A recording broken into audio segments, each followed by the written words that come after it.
Today we have a world economy where the core metaphor is invisible hands. The rise of East Asia and Nordic countries has been visible hand, meaning inclusive capitalism, stakeholder capitalism. Everyone's engaged. Phase three, what came out of the New Zealand study, was shared hands.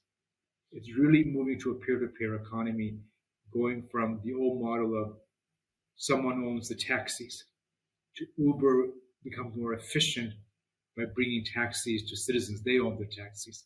But Uber still gets a profit to phase three, meaning the taxi drivers, the Uber drivers own the company.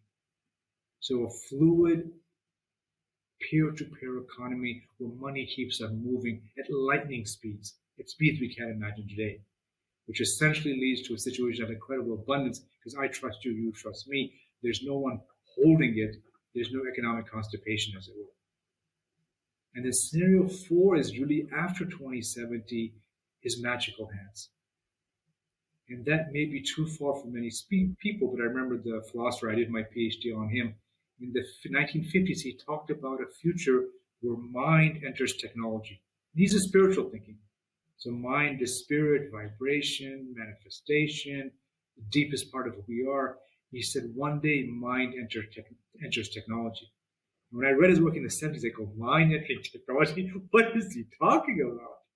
And suddenly in 2023, it's so obvious. It's the AI revolution. So take that to 2023, the way you're talking about, from flight to millions and millions of passengers. So this is a magical world economy where, in fact, it's AI plus spirit, magical hands. So this is outside my ability to understand even, but I can see experiments in meditation, experiments in prayer, in terms of how they impact well-being, and then moving to the notion meditation with AI. What does that look like? I know a lot of the reports, the fear of AI, I understand that. AI and weaponization, I understand that. But this is the other side of it. What could it look like? How can we imagine that?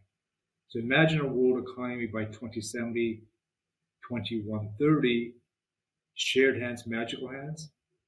Imagine then the nation state giving away. It was created 15th, 16th century. It gives away to bioregions, to cultural reasons, to basically an EU and Asia, 6, 7 big regions united. So this is how I would see 2070 and going on even further. So very much, I know it sounds naive. I was in Serbia and Croatia with some friends, and we said, "Oh wow, that sounds like that song Imagine." I said, "Okay, it does." But I mean, if that's the poetic license. The structural approaches, the world economy can't manage these regulatory divisions by nation states. Climate change is showing us it won't work. I do a lot of work with international policing, with Interpol, other groups, and every new tech clearly shows the limits of law enforcement bound by the nation state.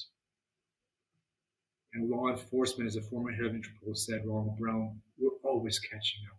That can't be a situation. So I loved it when the war against Ukraine started, and the Ukrainian refugees had to leave, Interpol was ready.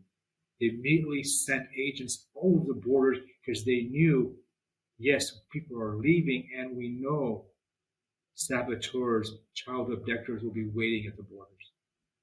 So this was, they were using force. That I don't hang around child abductors. I never think about that, right? But they always said, no, anytime there's refugees, evil lurks.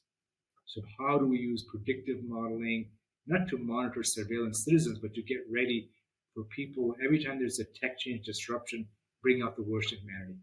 So I want to imagine 2073 with you with the best of humanity, beyond the nation state, visible hands to shared hands, magical hands. Climate change being the impetus that gets us to move towards biomimicry, a nature-based world economy.